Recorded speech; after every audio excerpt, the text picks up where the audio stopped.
இந்த நேரத்தில் விருந்தினர்களோடு நாம் பேசலாம். பத்திரிகையாளர் திரு சுவாமிநாதன் அவர்கிட்ட தொடங்கலாம் நினைக்கிறேன். பிரதமரினுடைய வருகை ஏற்படுத்தக்கூடிய தாக்கம் அப்படிங்கிறது பெரிய அளவில் பேசப்படுகிறது. என்டிஏவினுடைய களம் அப்படின்னு பிரதமர் குறிப்பிடுறாரு. முதல் பரப்புரையையும் தேசிய ஜனநாயக கூட்டணி தொடங்கி இருக்கிறது. எப்படி பார்க்கலாம் உங்களுடைய முதற்கட்ட கருத்து? முதல்ல பொறுத்த வரைக்கும் பாரதிய ஜனதா கட்சி அதிமுக கூட்டணிக்கு இந்த முதல் கூட்டம் என்பது ஓரளவுக்கு ஒரு வெற்றிகரமான ஒரு சூழலை தான் ஏற்படுத்தி இருக்குன்னு நான் பாக்குறேன். ஏன்னா கிட்டத்தட்ட கடந்த 2019 பாராளுமன்ற தேர்தல் காலம் தொடங்கி 21, 24 இந்த 3 தேர்தல்களாக அதிமுகவுடைய வீழ்ச்சிக்கு ஏதோ ஒரு வகையில அம்மா மக்கள் முன்னேற்ற கழகமும் ஒரு காரணம். அன்றைய காலத்துல அவங்க ரொம்ப வீரியமாக இருந்தாங்க. காலப்போக்கில் அந்த வீரியம் குறைந்திருந்தாலும் கூட அமமுக போன்ற கட்சிகள்லாம் இன்னைக்கு ஒரு குடையின் கீழே வந்திருக்காங்க. ஒரு பாமக இன்றைக்கு பிளவுபட்டிருந்தாலும் கூட அதனுடைய ஒரு அணியை இந்த அணிக்குள்ள கொண்டு வந்ததுன்னு அணி கொஞ்சம் பலம் பெற்றிருக்கிறது. முதல்ல அது அவர்களுக்கு கிடைத்திருக்கக்கூடிய ஒரு பெரிய மைலேஜ் அப்படின்னு நான் பாக்குறேன். தேசிய ஜனநாயக கூட்டணி ஒரு இறுதி வடிவம் அப்படிங்கிறது இன்னுமே எட்டப்படல. ஏன்னா தேமுதிக போன்ற கட்சிகள் வரல. விஜய் இன்னும் வெளியில நிற்கிறார். அவர் தனித்து களம் காண போகிறாரா? அவருக்கு ஒரு பொது சின்னமான விசில் சின்னம் எல்லா இடமும் ஒரே சின்னமாக கிடைத்திருக்கு. இதெல்லாம் பாசிட்டிவாக அவருக்கும் இருக்கக்கூடிய சூழல்ல இந்த அணி திமுகவை வீழ்த்துகிற ஆற்றலை பெற்றிருக்கிறதா என்பது நமக்கு போதான் தெரியும். அதை எதிர்கொள்வதற்கான ஆற்றலை இப்பொழுது பெற்றிருக்கிறது. ஓரளவிற்கு இந்த அணியும் கொஞ்சம் பலம் பெற்றிருக்கிறது. 2019 பாராளுமன்ற தேர்தலிலிருந்து திமுக கூட்டணி உறுதியாக தொடருது. அது திமுக, காங்கிரஸ், விடுதலை சிறுத்தைகள், இருவரும் கம்யூனிஸ்ட் கட்சிகள், முஸ்லிம் அமைப்புகளான இஸ்லாமிய கட்சிகள் போன்ற எல்லா அமைப்புகளும் உறுதியாக அந்த கூட்டணியில ஒரு மதச்சார்பின்மை அப்படிங்கிற புள்ளியில ரொம்ப உறுதியாக திமுக கூட்டணி பிணையப்பட்டிருக்கிறது. தொடர்ந்து அவர்கள் வெற்றிகளையும் பதிவு செய்து வர்றாங்க.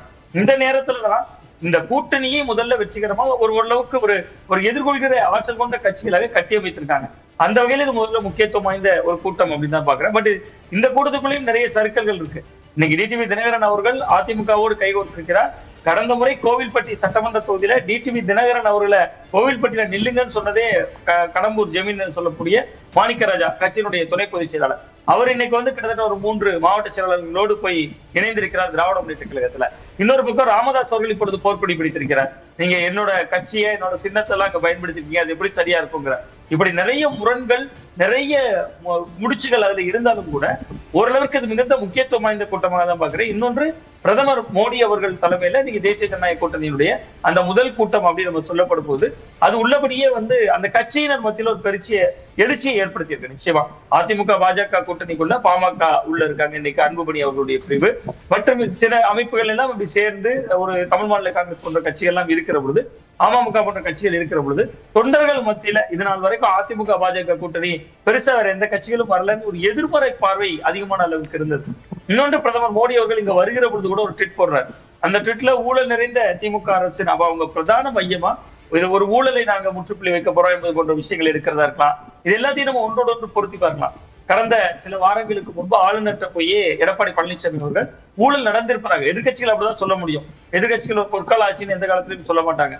தமிழக முதல்வர் அவர்கள் மு.க. ஸ்டாலின் அவர்களே கடந்த காலங்களில் குறிப்பிட்டிருக்காங்க, எதிர்கட்சிகள் அவியலா பண்ண முடியும், அரசியல் தான் செய்ய முடியும் அவர் எதிர்கட்சியாக இருக்கிற போதே குறிப்பிட்டிருக்கிறார். சோ அந்த வகையில இவர்கள் இந்த ஊழல் போன்ற குற்றச்சாட்டுகளை முன்வைத்து இதற்கு நிறைய மோடி அவர்கள் பேசுவார். இன்னும் கூட்டணிக்கு கட்சிகள் வரும்னா என்பது போன்ற விஷயங்கள் பேசுவார். அவருடைய பேச்சுல என்னென்ன விஷயங்கள் இடம்பெறும் அப்படிங்கறத பத்தி நம்ம பேச இருக்கிறோம். திரு சுவாமிநாதன், இப்போ ஒரு அண்மை செய்தி கிடைத்திருக்கிறது. பிரதமரினுடைய வருகை என்பது சற்று தாமதமாக இருக்கிறது. 2:15 மணிக்கு அவர் சென்னை வரக்கூடும் என்று முன்னதாக அட்டவணை வெளியிடப்பட்டிருந்த நிலையில் தற்போது 2:41 மணிக்கு பிரதமரினுடைய வருகை இருக்கும் என்று சொல்லப்பட்டிருக்கிறது.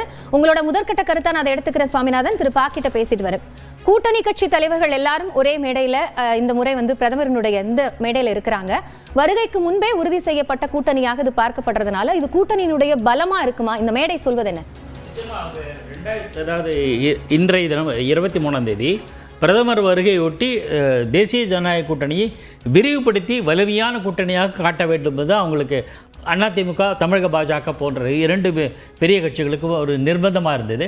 அந்த நிர்பந்தத்தைக்கு ஏற்ப அவர்கள் பெரும்பாலான கட்சிகளை ஒருங்கிணைத்து தங்கள் வசம் கொண்டு வந்து தேசிய ஜனநாயக கூட்டணியாக கட்டமைத்து விட்டார். ஒரே ஒரு கட்சி மட்டும் மிஸ்ஸிங் ஆயிடுதுன்னா தேமுதிக மட்டும். தேமுதிகவை தவிர நீங்களாக பலது.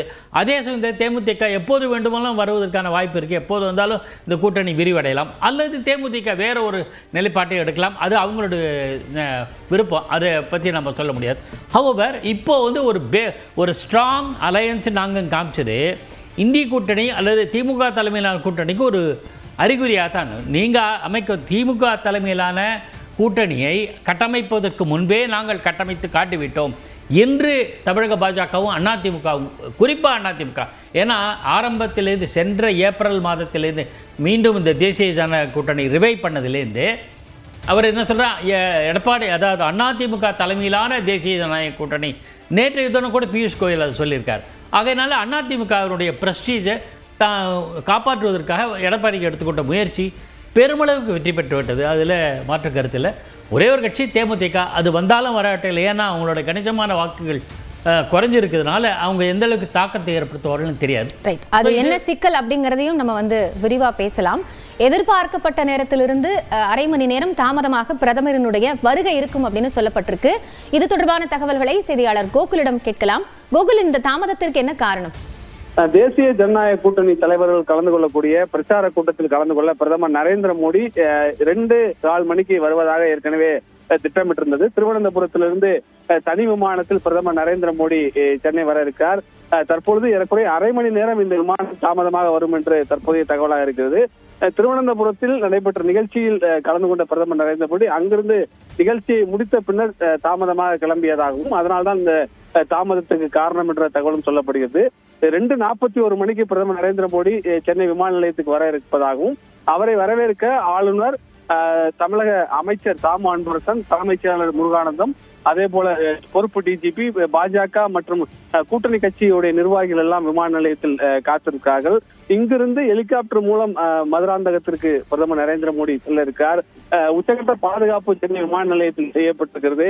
அதே நேரத்தில் சில மணி நேரத்திற்கு முன்பு லேசான மழை பெய்திருக்கக்கூடிய நிலையில வானிலை நிலவரம் குறித்தும் தற்பொழுது விமான நிலைய அதிகாரிகள் ஆய்வு செய்து கொண்டிருக்கார்கள். பிரதமர் நரேந்திர மோடி இங்கிருந்து ஹெலிகாப்டர் மூலம் பயணம் செய்ய இருக்கக்கூடிய நிலையில வானிலை நிலவரம் எவ்வாறு இருக்கிறது என்பது குறித்து நாம் ஆய்வு செய்யப்பட்டிருக்கிறது. மாற்று ஏற்பாடாக சாலை மார்க்கமாக ஒரு வேலை சென்றால் அதற்கான பாதுகாப்பு ஏற்பாடுகள் குறித்தெல்லாம் தற்பொழுது காவல்துறை ஒத்திகை நடத்தியிருக்கிறார்கள். தொடர்ந்து இன்னும் ஒரு அரை மணி நேரம் விமான நிலையத்துக்கு பிரதமர் நரேந்திர மோடி அவருடைய விமானம் தாமதமாக வரக்கூடிய நிலையில விமான நிலையத்துல செய்யப்பட்டிருக்கக்கூடிய பாதுகாப்பு ஏற்பாடுகள் மேலும் தீவிரப்படுத்தப்பட்டிருக்கு.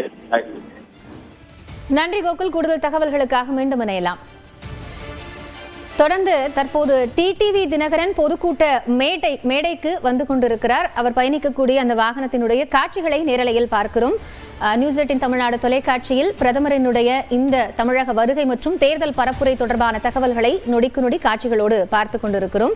தற்போது கூட்டணி கட்சி தலைவர்களில் ஒருவரான அமமுகவினுடைய பொதுச் செயலாளர் டிடிவி தினகரன் தற்போது பொதுக்கூட்ட மேடைக்கு வருகை தந்திருக்கிறார்.